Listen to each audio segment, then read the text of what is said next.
నమస్కారం welcome to AC news. కేంద్ర ప్రభుత్వం పెంచిన గ్యాస్ ధరలను తగ్గించాలని డిమాండ్ చేస్తూ సిపిఎం పార్టీ అద్దంకి పట్టణ కమిటీ ఆధ్వర్యంలో అద్దంకి ఆర్టీసీ బస్టాండ్ నందు నిరసన కార్యక్రమాన్ని చేపట్టారు. ఈ సందర్భంగా సిపిఎం పార్టీ పట్టణ కార్యదర్శి తంగిరాల వెంకటేశ్వర్లు మాట్లాడుతూ కేంద్రంలో అధికారంలో ఉన్న ఎన్డీఏ బీజేపీ ప్రభుత్వం ప్రజలపై భారాలు వేస్తుందని, 2 రోజుల క్రితం వంట గ్యాస్ ధరలు 50 రూపాయలు పెంచిందన్నారు. పెంచిన వంట గ్యాస్ ధరలు వెంటనే తగ్గించాలని వెంకటేశ్వర్లు డిమాండ్ చేశారు. అదేవిధంగా పెట్రోల్, డీజిల్ పై విధించిన 2% పన్నులను కూడా వెనక్కి తీసుకోవాలన్నారు. దేశంలో ప్రజల ఆర్థిక పరిస్థితులు తీవ్రంగా ఉన్నాయని, నిత్యావసర వస్తువుల ధరలు విపరీతంగా పెంచి సామాన్య మానవుని పైన అధిక భారాలు వేశారని, అది చాలక వంట గ్యాస్ ధరలు పెంచడం దుర్మార్గమైన చర్య అని వెంకటేశ్వర్లు మండిపడ్డారు. వంట గ్యాస్ పైన 50 రూపాయలు అదనంగా భారాలు వేసి ఈరోజు ప్రజల నుండి అధికమైనటువంటి వసూలు చేసేటువంటి పద్ధతి కేంద్ర ప్రభుత్వం అవలంబిస్తూ ఉంది. పెంచిన గ్యాస్ ధరలను వెంటనే తగ్గించాలని చెప్పేసి సిపిఎం పార్టీగా డిమాండ్ చేస్తూ ఉన్నాం. ఈరోజు ప్రజలపైన అనేక భారాలు పడతా ఉన్నాయి. నిత్యావసర వసూలు ధరలు పెరిగిపోతూ ఉన్నాయి. అదేవిధంగా డీజిల్, పెట్రోల్ పైన 2% పన్ను విధిస్తారు. ఇది ప్రజలకి కాకుండా దానికి సంబంధించిన ప్రజల మీద భారాలు లేవని చెప్పేసి మభ్య పెట్టినటువంటి వ్యవహారంగా ఈరోజు చెప్తా ఉన్నారు. ఇది ఖచ్చితంగా పెంచినటువంటి ధరలను ఈరోజు కాకపోతే రేపైనా పెట్రోల్, డీజిల్ పైన జరిగినటువంటి 2% పన్నుని ప్రజలపైన వేసేటువంటి అవకాశం ఉంది. కాబట్టి దీనిని కూడా రద్దు చేయాలని చెప్పేసి పార్టీగా మేము డిమాండ్ చేస్తూ ఉన్నాం. కేంద్ర ప్రభుత్వం మరో పక్క వేల కోట్ల రూపాయలు బడా పారిశ్రామికవేత్తలకి రాయితీలు ఇస్తూ ఇచ్చినటువంటి రుణాలని మాఫీ చేస్తూ 14 లక్షల వేల కోట్ల రూపాయలు బడా బాబులకు ఇచ్చినటువంటి అప్పుల్ని రద్దు చేస్తూ మరో పక్క పేదల పైన అధికమైనటువంటి భారాలు వేసేటువంటి విధానాన్ని మేము ఖండిస్తూ ఉన్నాం. ఈ రోజుకి ఇప్పటికీ పేదలు అనేక రకాలుగా ఈరోజు ఇబ్బందులు పడుతూ ఉన్నారు. అనేక విధాలుగా ఈరోజు కరెంటు ఛార్జీలు విపరీతంగా పెరిగిపోతూ ఉన్నాయి. దాంతోపాటు నిత్యావసర వస్తువులు ఏ వస్తువు కొనాలన్నా ఆకాశాన్ని అంటుతూ ఉన్నాయి. అది చాలక ఈరోజు ప్రజల పైన భారాలు వేసి వంట గ్యాస్ పైన నిన్నటి నుంచి 50 రూపాయలు అధికంగా వేసి ప్రజల నుంచి వసూలు చేసేటువంటి పద్ధతి అవలంబిస్తూ ఉన్నారు. కేంద్ర ప్రభుత్వం చేస్తున్నటువంటి ఇట్లాంటి దుర్మార్గమైనటువంటి వైఖరిని రాష్ట్రంలో ఉన్నటువంటి ప్రభుత్వం కానీ ప్రతిపక్షం కానీ ఎవరు కూడా దీన్ని ప్రశ్నించట్లేదు, అడగట్లేదు. అందుకని ఈ రాష్ట్రంలో ఉన్నటువంటి కూటమి ప్రభుత్వం కూడా దీనికి భాగస్వామిగా ఉంది. అందుకని ఈ రాష్ట్రంలో ఉన్నటువంటి పార్టీలు కూడా వెంటనే పెంచినటువంటి గ్యాస్ ధరల్ని తగ్గించే దానికోసం, కేంద్ర ప్రభుత్వం పైన ఒత్తిడి తీసుకొచ్చే దానికోసం సిపిఎం పార్టీ చేసేటువంటి పోరాటాలు, ఆందోళనలో పాల్గొనాలని ఆ రకంగా ప్రజల నుంచి వసూలు చేసేటువంటి పద్ధతి కేంద్ర ప్రభుత్వం అవలంబిస్తూ ఉంది. పెంచిన గ్యాస్ ధరలను వెంటనే తగ్గించాలని చెప్పేసి సిపిఎం పార్టీగా డిమాండ్ చేస్తూ ఉన్నాం. ఈరోజు ప్రజలపైన అనేక భారాలు పడతా ఉన్నాయి. నిత్యావసర వసూలు ధరలు పెరిగిపోతూ ఉన్నాయి. అదేవిధంగా డీజిల్, పెట్రోల్ పైన 2% పన్ను విధిస్తారు. ఇది ప్రజలకి కాకుండా దానికి సంబంధించిన ప్రజల మీద భారాలు లేవని చెప్పేసి మభ్య పెట్టినటువంటి వ్యవహారంగా ఈరోజు చెప్తా ఉన్నారు. ఇది ఖచ్చితంగా పెంచినటువంటి ధరలను ఈరోజు కాకపోతే రేపైనా పెట్రోల్, డీజిల్ పైన జరిగినటువంటి 2% పన్నుని ప్రజలపైన వేసేటువంటి అవకాశం ఉంది. కాబట్టి దీనిని కూడా రద్దు చేయాలని చెప్పేసి పార్టీగా మేము డిమాండ్ చేస్తా ఉన్నాం. అసౌకర్యానికి గురవుతారు. ఇప్పటికే నిత్యావసర వస్తువులు ఆకాశాన్ని అంటున్న నేపథ్యంలో ఈ భారము వాళ్ళకి పోయలేని భారంగా మారుతుంది. అనేక సందర్భాల్లో ఇది ప్రజల సంక్షేమ రాజ్యము అని చెప్పుకున్న నేపథ్యంలో ఇటువంటి భారాలు తరచుగా మోపుతున్నందువల్ల ప్రజల యొక్క జీవన స్థితిగతులు చిన్నాభిన్నమైపోయి వాళ్ళు అదోగతి పాల్గొనడానికి ఆస్కారం ఉంది. మేము ఒకటే డిమాండ్ చేస్తున్నాం. పెట్రోల్, డీజిల్ ధరలు కూడా జీఎస్టీ పరిధిలో తీసుకొస్తే వాటి ధరలు తగ్గుతాయి. అది తీసుకురాకుండా అదనంగా వాటి మీద పన్నులు వేసి తద్వారా నిత్యావసర వస్తువుల ధరల పెంపుదలకు ఈ ప్రభుత్వం, కేంద్ర ప్రభుత్వం పూనుకోవడం చాలా దుర్మార్గం. కాబట్టి తక్షణమే ఇటువంటి చర్యలు మానుకొని పెంచిన సిలిండర్ ఛార్జీలను మరియు పెట్రోల్, డీజిల్ ట్యాక్స్ను తగ్గించాలని సిపిఎం పార్టీ ఆధ్వర్యంలో మేము డిమాండ్ చేస్తున్నాం. సిగ్గు ప్రజలపైన భారాలు వేయడాన్ని, సిగ్గు కేంద్ర ప్రభుత్వం ప్రజలపైన భారాలు వేయడాన్ని వెంటనే ఉపసంహరించుకోవాలి. పెట్రోల్, డీజిల్ పైన 2% పన్నును ఉపసంహరించుకోవాలి. పెట్రోల్, డీజిల్ పైన 2% పన్నును ఉపసంహరించుకోవాలి. పన్నును తగ్గించాలి. పెంచిన గ్యాస్ ధరలు వెంటనే తగ్గించాలి. పెంచిన గ్యాస్ ధరలు వెంటనే తగ్గించాలి. పెంచిన గ్యాస్ ధరలు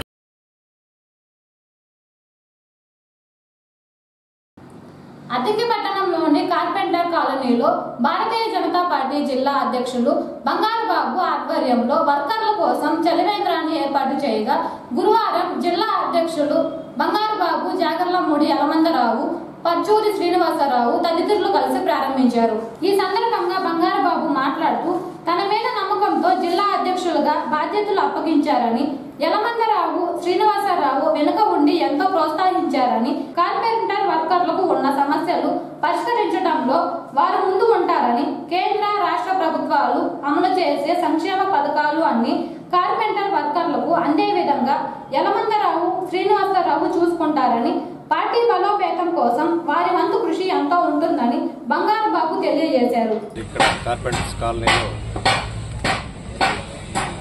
కార్పెంటర్స్ ఆధ్వర్యంలో వేసవి కాలంలో ఈ వేసవి చలివేంద్రాన్ని ప్రారంభించడం, అందుట్లో మరి మన చేతి వృత్తి కళాకారులకి రాష్ట్ర స్థాయిలో కన్వీనర్గా పనిచేసి ప్రస్తుతం మన బాపట్ల జిల్లా బీజేపీ అధ్యక్షుడైనటువంటి బంగారు బాబు ఆధ్వర్యంలో మీరందరూ కూడా ఆయనకి సంఘీభావం ప్రకటించి మరి అన్ని రకాలుగా ఆయనకు అండదండలు ఇచ్చేట్టుగా మరి ఈరోజు మన అద్దంకిపట్నంలో ఈ చలివేంద్రాన్ని ప్రారంభించుకోవటం చాలా సంతోషం కలిగిస్తుంది.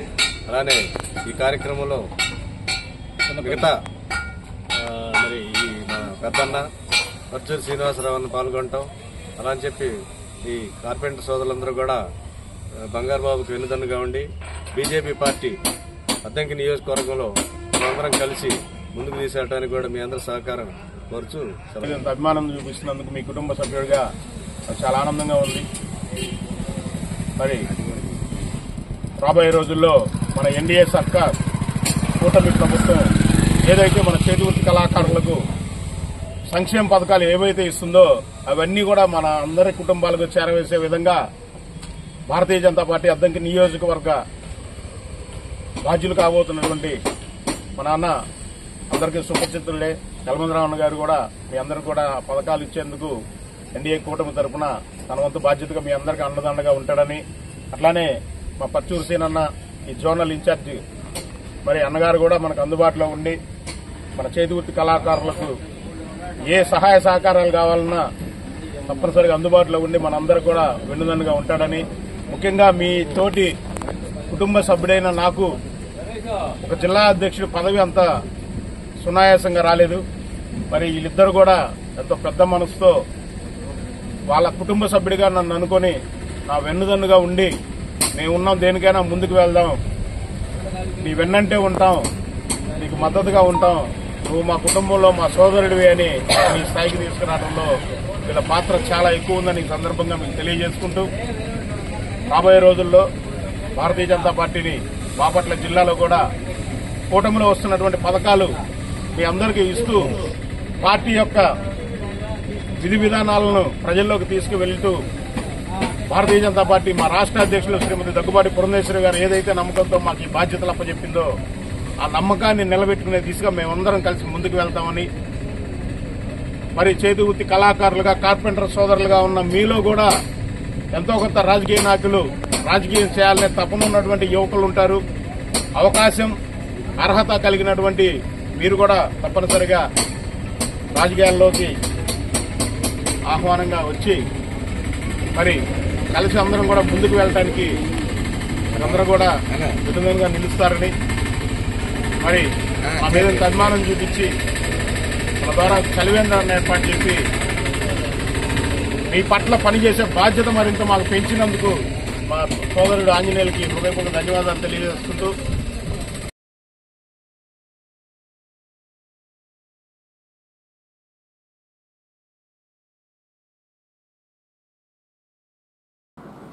సింగరకొండ వద్ద ఉన్న కేఆర్కే డిగ్రీ కళాశాలలో గురువారం ఎన్సీసీ రైడింగ్ డే నిర్వహించగా ముఖ్య అతిథిగా లెఫ్టినెంట్ కల్నల్ ఎన్ఎస్ పర్మార్ హాజరయ్యారు.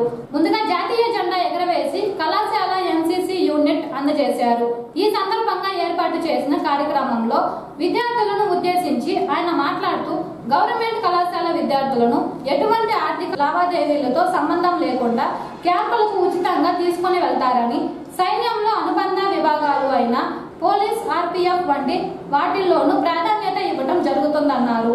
ఎన్సీసీ ఐక్యతకు క్రమశిక్షణకు మారుపేరని కేఆర్కే డిగ్రీ కళాశాలకు ఎన్సీసీ యూనిట్ మంజూరు చేశారని ఎన్సీసీ యూనిట్ టీమ్ లీడర్ గా డాక్టర్ చల్లా ప్రసాద్ ను నియమించారని లెఫ్టినెంట్ కల్నల్ ఎన్ఎస్ పరామర్ పేర్కొన్నారు. NCCC certificate holders, they do get priority at many places. They do get quota and reservation of seats and admissions, employment, state government jobs, central government jobs. That is a different thing altogether. What is more important is, even if you are not looking at NCC from the perspective of your employment, NCC will definitely end up contributing very, very positively in your life if you wear this uniform. And NCC uniform does not come easily.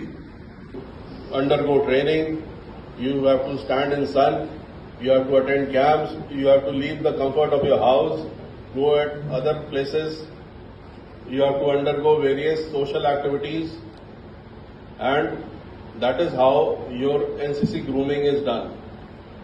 It is not only about just having some photographs clicked by wearing uniform and doing some Savdhan Vishram, stand at ease, attention.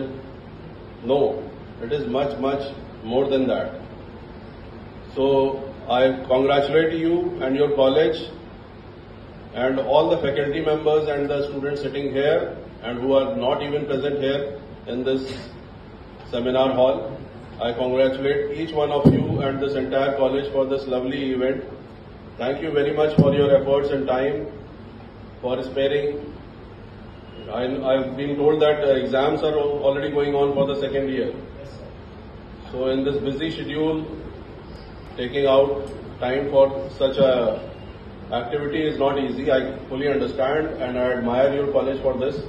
Thank you so much for your valuable time. Thank you so much for your honor and support given to this NCC raising ceremony.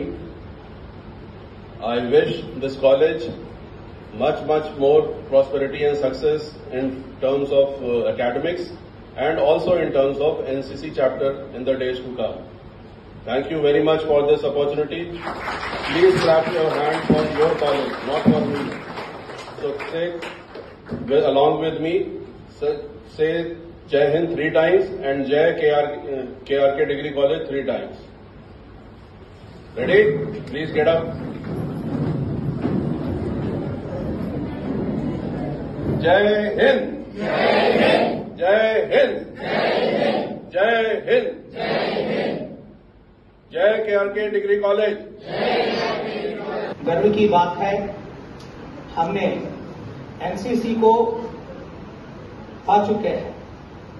इस NCC ने हमको sanction किए हुए हमारे आदरणीय lieutenant colonel NS Parmar ji को मैं नमस्कार करता हूं। Sir, commanding officer 23 Andhra battalion NCC Chirala, sir मैं आपको हमारी कॉलेज की ओर से निवेदन करता हूं। सर, आप हमको अच्छा सपोर्ट दिया है, आपने इतनी दूर बहुत दूर में आए हैं, हमको आपसे आप जो हम मानते हैं सर, आप हमसे बड़े हैं, इसलिए हमको आशीर्वाद देने आए हैं, यहाँ इसको इनाग्रेट करने के लिए आए हैं। इसके लिए मैं और मेरी स्टाफ जो है, टीचिंग स्टाफ जो है, नॉन टीचिंग स्टाफ जो है और हमारे छात्र छात्राओं उनकी ओर से आपको हमारे अभिनंदन तथा हमारी ओर से आपको शुभकामनाएं तथा धन्यवाद देता हूं सर। बहुत बहुत आभार हूं सर आपके लिए हम। और बाद में मैं मुकेश सर को, क्योंकि सुबेदार मुकेश जी जो है हमारे पास पहले 2 बार आ चुके थे, हमको अच्छा डायरेक्शन दिया है, इसीलिए मैं आपको कृतज्ञता व्यक्त करता हूं सर। आपकी ही सपोर्ट और आपके ही इस सूचना के अनुसार ही हम सब यह समारोह को आयोजन किया है, इसलिए आपको हमारे कॉलेज की ओर से बहुत बहुत धन्यवाद देता हूं सर। नमस्कार। और जो है हमारे मित्र जो है एसएसएन कॉलेज नसरापेट से आए हैं। मैं भी नसरापेट का रेड्डी कॉलेज का छात्र हूं सर, रेड्डी कॉलेज में ही पढ़ चुका था मैं। नसरापेट से आए हैं आप एसएन कॉलेज से। आप जो है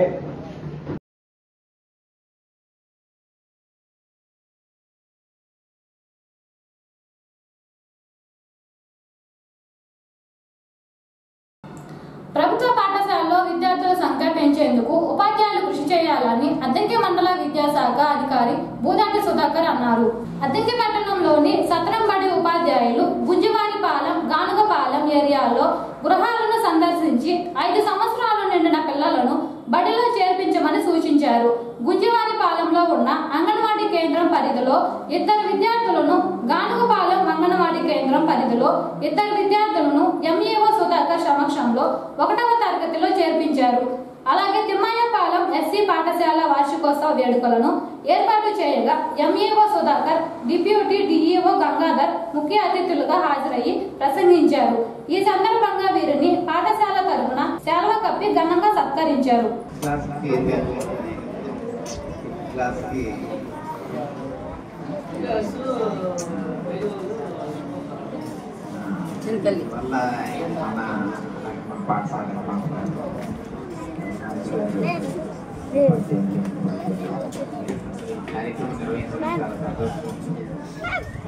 మరి మన ఎంతమంది టెస్ట్ రాశారు ఇక్కడ?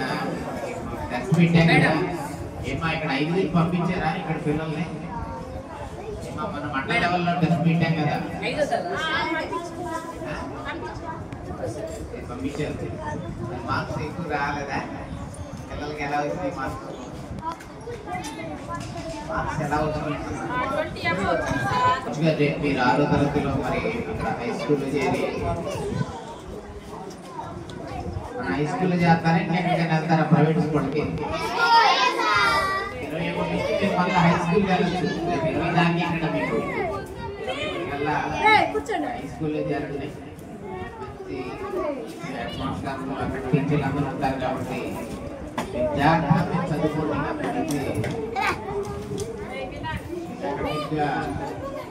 మీకు ఇక్కడ బాగానే ఉంటుంది. మరి ఇక్కడ స్టాండర్డ్స్ కూడా బాగానే ఉంటాయి.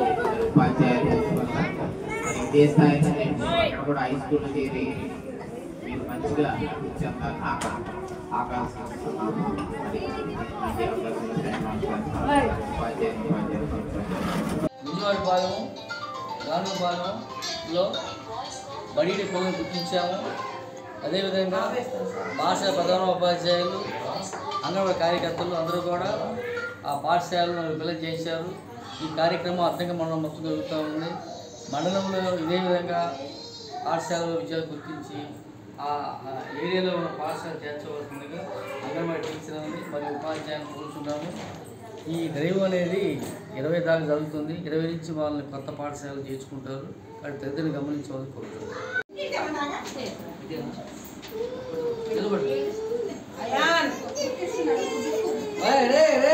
నిలబడమ్మా.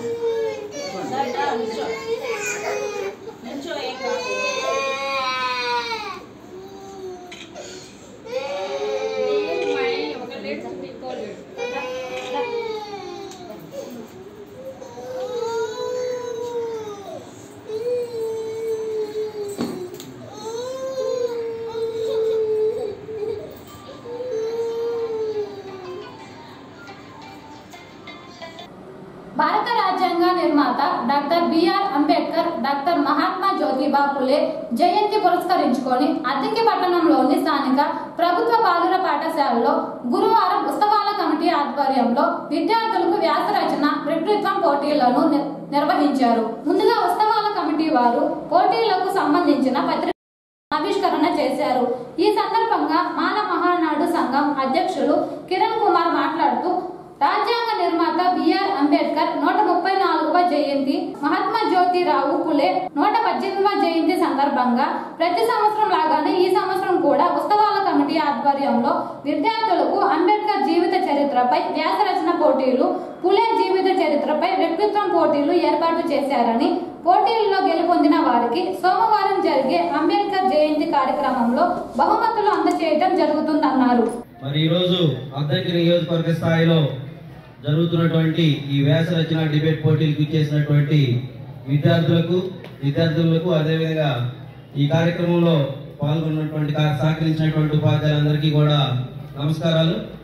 మరి ముఖ్యంగా ఈ యొక్క కాంపిటీషన్ యొక్క ఉద్దేశం ఏంటంటే, ప్రపంచం అంతా గుర్తించబడి ద సింబల్ ఆఫ్ నాలెడ్జ్ గా గుర్తించబడినటువంటి బాబాసాహెబ్ అంబేద్కర్ గారిని అందరూ కూడా తెలుసుకోవాలి. ఆయన జీవిత చరిత్ర ఎంతో పేదరికంలో ఉండి కూడాను ఒక ఉన్నతమైనటువంటి స్థానానికి వెళ్ళి ఈరోజు ప్రపంచం అందరి చేత గుర్తించబడినటువంటి ఆ మహనీయుని గురించి అందరూ తెలుసుకోవాలనేటటువంటి ఉద్దేశంతో ఈ కార్యక్రమాన్ని ఏర్పాటు చేయడం జరిగింది.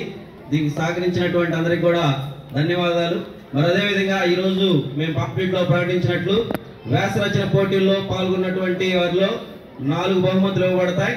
మొదటి బహుమతి 5,116, రెండవ బహుమతి 3,116, మూడవ బహుమతి 2,116, నాలుగవ బహుమతి 1,116 రూపాయలు వ్యాస రచన పోటీల్లో ఉంటాయి. అదేవిధంగా డిబేట్ కాంపిటీషన్ లో కూడాను మొదటి బహుమతిగా 5,116, రెండవ బహుమతి 3,116, మూడవ బహుమతి 2,116 రూపాయలు, నాలుగవ బహుమతి 1,116 రూపాయలు. ఈ బహుమతులన్నీ కూడా ఏప్రిల్ 14వ తేదీన బంగ్లా రోడ్ లో అంబేద్కర్ విగ్రహం దగ్గర జరిగేటటువంటి జయంతి సభలో గౌరవ మంత్రివర్యులు శ్రీ గొట్టిపాటి రవికుమార్ గారి చేతుల మీదుగా విద్యార్థులకి ప్రదానం చేయబడుతుంది. మరి అదేవిధంగా పోటీలో పాల్గొన్నటువంటి విద్యార్థులందరికీ అంటే ఈ కార్యక్రమానికి వచ్చిన మీ అందరికీ కూడాను 14వ తేదీన జరిగేటటువంటి సభలో బహుమతులు ఇవ్వడం జరుగుతుంది.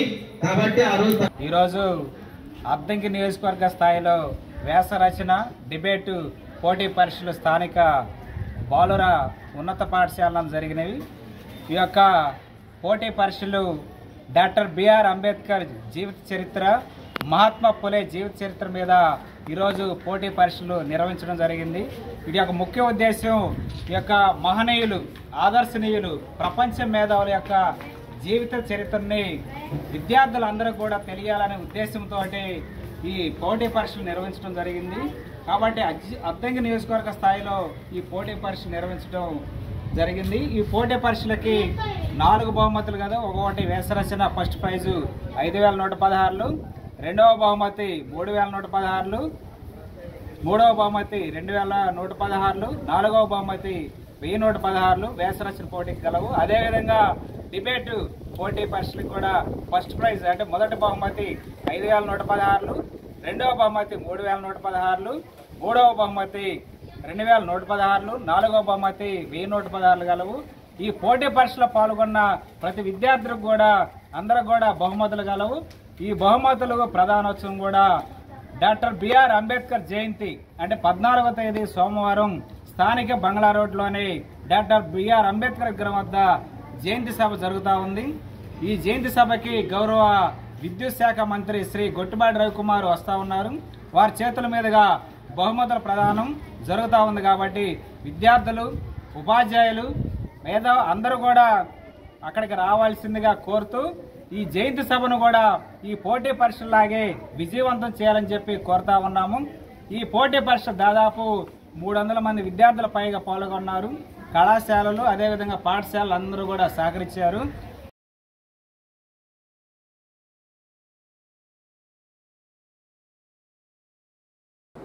అంగన్వాడీ కేంద్రాలలో గర్భిణీ స్త్రీలకు ఇచ్చే పౌష్టికాహారం గర్భిణీ స్త్రీలు వినియోగించుకొని కాన్పు సమయం నాటికి రక్తహీనత శాతం తగ్గకుండా చూసుకోవాలని కొలిసపాడు ప్రాజెక్ట్ ఐసిడిఎస్ సూపర్వైజర్ రమాదేవి అన్నారు. అద్దంకి పట్టణంలోని శ్రీరామ్ నగర్ కాలనీలో ఉన్న అంగన్వాడీ కేంద్రంలో గురువారం పోషణ పక్వాడక కార్యక్రమాన్ని ఏర్పాటు చేయగా సూపర్వైజర్ రమాదేవి వైద్య ఆరోగ్య శాఖ హెచ్పి ఏఎన్ఎంలు పాల్గొన్నారు. ముందుగా గర్భిణీ స్త్రీకి శ్రీమంతం చేసి పాటించాల్సిన నియమాలు, తీసుకోవాల్సిన ఆహారం గురించి వివరించారు. గర్భిణీ స్త్రీ అని తెలిసిన వెంటనే అంగన్వాడీ కేంద్రాల్లో వారి పేర్లు నమోదు చేయించుకొని సమీపంలో ఉన్న ప్రభుత్వ వైద్యశాలలో ప్రతి నెల చెకప్ చేయించుకొని పౌష్టికాహారంతో పాటు మందులు వేసుకుంటూ ఆరోగ్యకరంగా ఉండాలని సూపర్వైజర్ రమాదేవి చెప్పారు. ఏప్రిల్ 8వ తారీఖు నుంచి 22వ తారీఖు వరకు మనం పోషణ పక్వాడ కార్యక్రమాలు అంటే 15 రోజులు, పక్వాడ అంటే 15 రోజులు, ఈ 15 రోజులు కార్యక్రమాలు జరుపుకుంటాం. ఎందుకంటే ఈ ముఖ్యంగా గర్భిణీ బాలింతల గురించి వాళ్ళు తీసుకోవాల్సిన పోషకాహారాలు, బిడ్డని ఎలా గర్భిణీ దగ్గర నుంచి ఆమె గర్భిణీ అయిన మొదలుకొని 2 సంవత్సరాలు, బిడ్డకు 2 సంవత్సరాలు నిండే వరకు ఎలాంటి జాగ్రత్తలు తీసుకోవాలి, ఎలాంటి ఆహారం తీసుకోవాలనే దాని గురించే చెప్పడం కోసం ఇది పోషణ పక్వాడ కార్యక్రమాన్ని మనం స్టార్ట్ చేయడం జరిగింది. దీనిలో భాగంగా మనం ఇక్కడ ఈరోజు సమావేశం అయ్యాము. ఇప్పుడు ఈ గర్భిణీ మొదలుకొని బిడ్డ పుట్టి 2 సంవత్సరాల వరకు దీన్ని 1000 రోజుల సంరక్షణ అంటారు. 1000 days కేర్ అని. దానిలో ఫస్ట్ గర్భిణి అని తెలియగానే మనం అంగన్వాడీ సెంటర్లో నమోదు చేయించుకోవాలి. అలా నమోదు చేయించుకోవడం వల్ల వాళ్ళకి త్వరగా పోషకాహారాలని ఇస్తారనమాట. కిట్ ఇస్తారు. కిట్లో 5 భాగాలు ఉంటాయి. 5 ఉంటాయి అన్నమాట. 5 పదార్థాలు. అటుకులు 1 kg, మరి రాగి పిండి కేజీ ఉంటుంది, బెల్లం 1/2 kg, తర్వాత పప్పు చెక్క 1/2 kg, ఖర్జూరాలు 1/2 kg. ఈ విధంగా 5 రకాలు ఉంటాయి. మరి చక్కగా ఈ ప్రోగ్రాం చేశారు. అది అందరూ మరి గర్భిణీ స్త్రీలు మరి ఇవన్నీ మీకోసం మీరు ఎన్ని పోషకాలు మీకు అవసరమైన పోషకాలన్నీ ఇక్కడ పెట్టారు. అది ఇది ఏది తీయడానికి లేదు. అంగన్వాడీ వాళ్ళు మరి పైనుంచే డాక్టర్లు అందరూ దీన్ని సెలెక్ట్ చేసి ఈ ఫీడింగ్ ఇది మంచిది గర్భిణీ స్త్రీ కానీ ఇంతకుముందు వీటికి మూలంగా డబ్బులు ఇచ్చేవాళ్ళు. ఆ డబ్బులకి తీసేసి ఇప్పుడు పోషకాలు డైరెక్ట్గా మనకే ఇస్తున్నారు. అవేం చేయాలి? మనమే తీసుకోవాలి. గర్భిణీ స్త్రీలే తీసుకుంటే మీ బిడ్డకి మీకు ఆరోగ్యంగా సుఖమైన బిడ్డలు ఆరోగ్యకరమైన బిడ్డని ప్రసవిస్తారని మా గవర్నమెంట్ మీకు ఇవన్నీ ఏర్పాటు చేశారు. తర్వాత అంగన్వాడీలో మీకు అన్ని పోషకాలకు సంబంధించి అన్నీ ఉన్నాయి.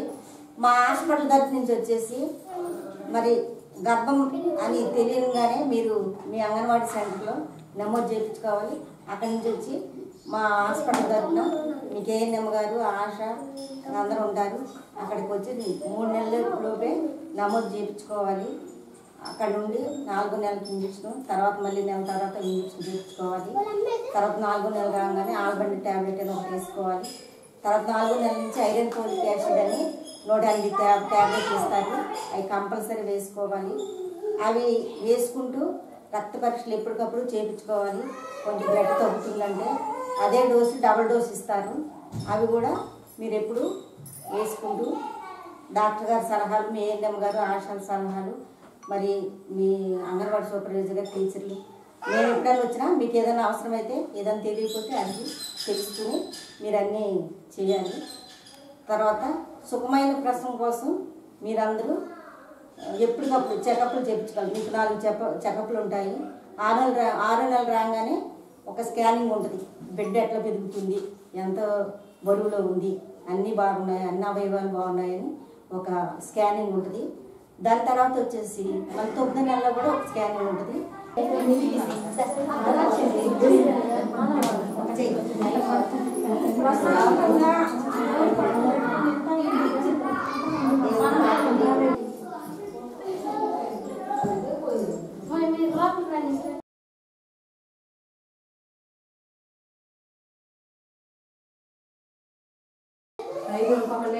చేయబట్టి జయమాలి సరిపోతారు అమ్మ శాంతి పట్టుకో.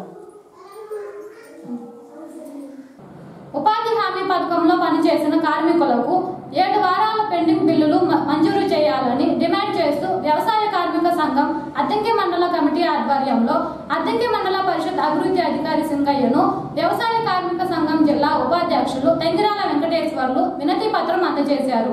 అద్దంకి మండలంలో ఉపాధి హామీ పథకం కూలీలకు 8 వారాలు కూలీ నగదు చెల్లించి ప్రతి కుటుంబానికి 200 రోజు పని దినాలు కల్పించి రోజు వేతనం 600 రూపాయలు ఇవ్వాలని డిమాండ్ చేశారు. ఏసీ న్యూస్ సమాప్తం. నమస్కారం.